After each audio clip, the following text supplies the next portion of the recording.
Z mano je Aldo Kumar, glasbenik, skladatelj zborovske, solistične, komorne, vokalno-instrumentalne, scenske in filmske glasbe. Je pa tudi profesor je na AGRFT-ju, na Akademiji za gledališče, radio, film in televizijo na Univerzi v Ljubljani. Aldo, dobrodošli pri nas. Ne vem, če veste, da danes govorite z nepismeno osebo. Ja, to je pa tudi, mislim, ta pripomba je med glasbeniki lahko tudi zelo pogosta. No, meni se je zgodilo, oprostite, ker vas prekinjam. Nekoč sem namreč govorila z glasbenikom, slovenskim akademikom, in prav je imel, ko mi je rekel, da sem nepismena. Ne znam namreč pisati in ne brati jezika glasbe. Nečesa, kar je v vas. Povejte, kako čutite do tega jezika, kako lahko, kako težko ste se ga naučili? Najprej bi se dotaknil samo tega znanja jezika, branja, se pravi. V vsej zgodovini, je daljni zgodovini, zapis glasbe ni obstajal. Ta zapis glasbe obstaja zdaj dost v kratkem času, glede na človeško zgodovino, ali pa tudi druge kulture, pač izven evropske, se ne sprašuje o tem zapisu glasbe. To se pravi, ta zapis, ta nepismenost, ni nobena tragedija, tako. Potem sem si pa vdahnila. Ja. Pač zapis glasbe je stvar šole, ko se je začelo šolstvo in ko je glasba postala znanost, tudi na nek način. Kot vse umetnosti so, recimo v renesansi, postale tudi del znanstvenega zanimanja. Takrat se je pa razvil tudi notni zapis, to se pravi več ali manj točno definiranje višin in dolžin tonov za začetek. Potem se je pa to razvijalo do današnjih dni z dost sofisticiranimi zapisi. Ja. Kako je ta jezik glasbe prišel do vas? Je bilo težko, je bilo lahko, ali ste se preprosto rodili kot posoda za glasbo? To najbrž ne. To v bistvu, če nazaj pogledam, sem imel srečo, da sem živel v taki familiji, kjer je bila stara mama taka naravna glasbenica. Ni znala pisati not. V bistvu je igrala inštrumente, par inštrumentov in tako. Pač to je bilo prvo, kot vsak otrok najbrž izhaja iz svoje družine, njegova glasba izhaja iz njegove družine. Potem pa so seveda učitelji pridejo. Tako da prvi en učitelj je bil potem v nižji glasbeni šoli, potem drugi pa v gimnaziji, ki je bil zame najbolj pomemben, to je Max Opirnik, skladatelj in mislec in filozof. K njemu so hodili tudi drugi slovenski umetniki na pogovore, srečanja, recimo Dane Zajc iz literature, Rudi Šeligo, potem slikari. In jaz, ko sem hodil v gimnazijo, sem tudi hodil k njemu se učiti harmonije in kontrapunkta in on me je pa uvedel v to glasbo, najbolj takrat, se pravi prvi, drugi letnik srednje šole, ampak ne samo v glasbo, tudi umetnost nasploh, se pravi slikarstvo, literaturo. Se pravi, imel sem srečo, da sem takrat spoznal te ljudi, ki so mi pomenili wow, tako. Aldo, na začetku sem vas predstavila glasbenik skladatelj. Veliko ime slovenske glasbe, nisem pa rekla raziskovalec, znanstvenik. Prej pa ste vi nekako omenili, da tudi to obstaja v glasbi. In mene zanima raziskovanje v glasbi. Tukaj ne potrebujete merilnih bučk, pa mikroskopa. Kaj, s čim raziskujete? A ima tukaj kaj srce opraviti zraven? Ja, dva tipa raziskovanja sta. En tip raziskovanja v glasbi je tisti, pri katerem raziskuje skladatelj. Se pravi, raziskuje, išče nove zvoke, išče nove načine igranja. Se pravi, koliko novih zvokov je zdaj v 20. stoletju ali pa 21. prišlo na dan, z raziskovanjem novih načinov igranja, tudi na klasičnih instrumentih, tudi na violinah ali pa na pihalih. Se pravi, skladatelji so iskali, razvijali inštrument, ga secirali, kar je zelo znanstveni v bistvu izraz. Zagotovo, ja. Potem pa, naprimer, v obdobju elektronske glasbe, kot se je pojavilo že v 50 letih prejšnjega stoletja, ne, pač je pa itak že samo po sebi umevno, da mora nekje znanost in raziskovanje zvoka še globlje posežt v to zvočno tvarino, s katero se potem lahko skladatelj izraža. Potem, to je en del raziskovanja. Drugi del raziskovanja bi pa lahko opredelili tisti, ki je muzikološki, se pravi, ki je pa tudi recimo na filozofski univerzi, pač fakulteti je oddelek za muzikologijo, to je pa pač del, ki raziskuje pa kako je glasba, ki je že napisana, kako funkcionira, kako je bila napisana, jo secira, jo analizira, jo primerja s prejšnjimi obdobji in tako.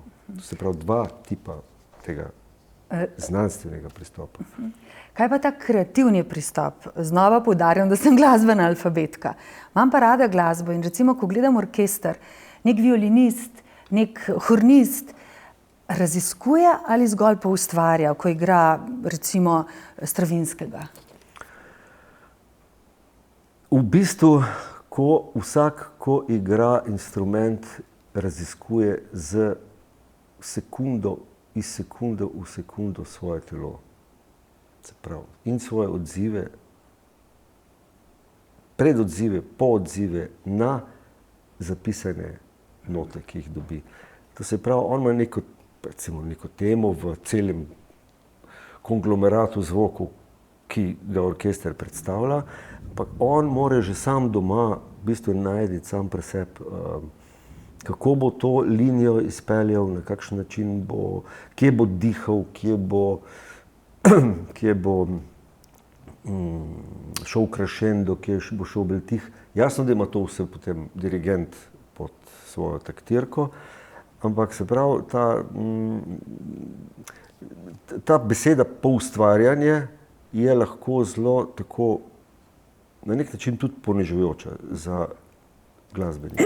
Ker pač, ko moraš nekaj zaigrati, ko mora človek nekaj zaigrati in je na odru, je to ne samo poustvarjanje, ampak nekaj večno. Pa še interpretacija in tako, da je malo čudna beseda. Jaz jih bolj cenim, kot da bi rekel samo poustvarjalci. Ja. No, mi prevajalci smo velikokrat zgolj poustvarjalci, čeprav moramo tudi vdihniti in izdihniti, tako kot ste rekli.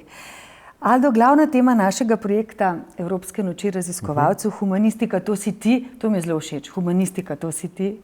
Torej, je slogan človek žival. Kako glasbenik, kako Aldo sliši zvoke živali? In še drugo vprašanje, ali obstaja nekaj takega oziroma kaj so živalski glasovi? Živalski glasovi so v bistvu lahko velikokrat rečemo kot sinonim, ne, ali kako pač tudi za neki človeški glasovi, da so kot živalski glasovi. Ali pa neki glasovi tudi orkestrskih sklopov, recimo. Ne. Prav sem se spomnil na eno skladbo, mojo, Zeleni Jurij, kjer sem dal v uvodu, prav hotel sem neke živalske glasove, ne. Kaj je to, ampak ne zdaj določene živali. Prav živalske, kot se pravi, nam tuje, nam nevarne. Nevarno, ja, grozeče. Lahko grozeče, ja, grozeče. Grozeče, mogoče, ja. Tako, in potem se z enimi horni postavili take glasove, da so pričarali to vzdušje trde zime, po kateri se potem bo od nekje ozelenil Jurij prikradel oziroma prijahal v deželo. Tako da potem imamo pa seveda, mislim, v glasbi je največja, največkrat slišana povezava med ptiči pa med glasbo. Ne. Tudi en francoski skladatelj, Olivier Messiaen, je rekel, da v bistvu so ptiči, on je bil tudi zelo veren človek, recimo, pač in mogoče iz tega izhajal, da so ptiči božji glas, ki je dan, da ga človek sliši. On je tudi raziskoval to ptiče petje, blazno snemal, na 1000 ur je posnel teh zvokov in jih je potem analiziral, spet smo pri znanosti, recimo, jih je zanaliziral in jih je točno zapisal in jih je potem v svoje kompozicije vključeval. Najbolj znana je ta kompozicija Les oiseaux exotiques, eksotični ptiči, njegova taka res, kjer lahko slišiš posamezne vrste. Tako, ampak to je, mislim, bil je pa toliko inteligenten, jasno, da ni samo oponašal te ptiče, ampak tudi neko višje vzdušje prinašal poslušalcu, neko višje duhovno zadovoljstvo. Kaj pa vi? Se vi kdaj naslanjate na zvoke živali, ko ne samo ptic, kakšne druge morda, ko ustvarjate svojo glasbo? A kaj brskate po zvokih narave? Ja, veliko, jaz sem tam ob Idrijci veliko pisal, jasno, in tam ni bilo urbano okolje, ampak pač veliko narave.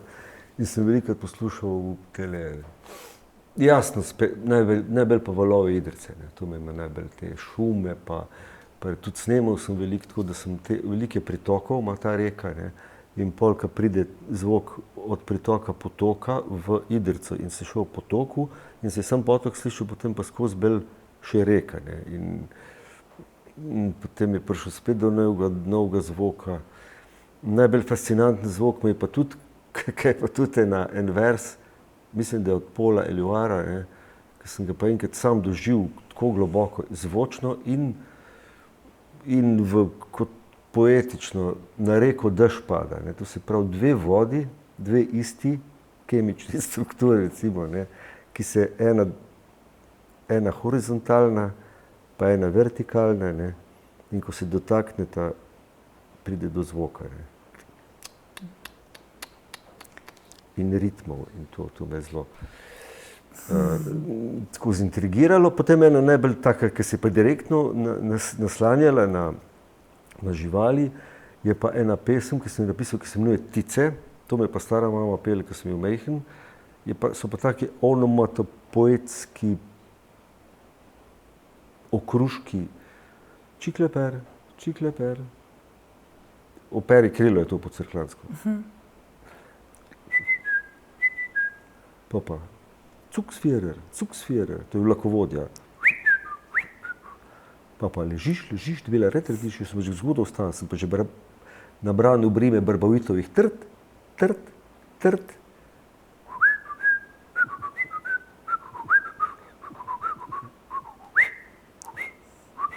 Mislim, tako so, vse ptice so bile skozi te ta ljudska slišanja in zvočno, in višino, in ritmično obdelana. Aldo, jaz sem očarana, ne? In slišim, velikokrat uporabite besedo vzdušje. Zdaj malo prej ste rekli poetično. To so bržkone lastnosti takega umetnika, kot ste vi. Mislim, da je tišina pa tudi en velik dejavnik. Tako na enem pogovoru, jaz sem modro in očarano tiho, pa najbrž tudi pri vašem delu. Ja, mene ali pa najbrž več glasbenikov se ljudje velikokrat čudijo, ko ne poslušamo toliko glasbe kot normalni ljudje, ker bomo reči tišino kot glasbo.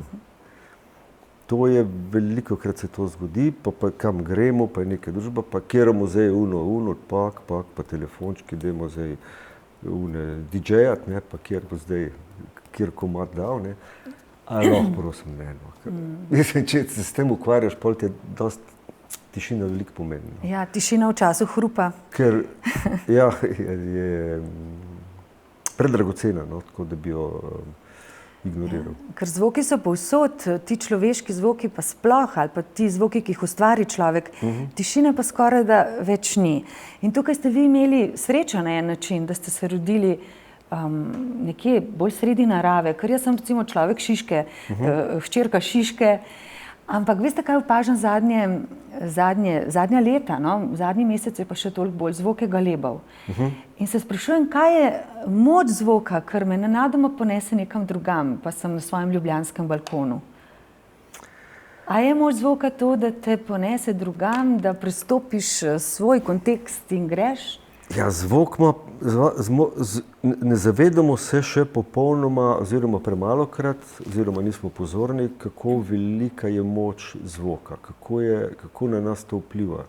Recimo, teli galebi, pa če zamižiš, pa da odmisliš Šiško, naprimer, si že nekje drugod.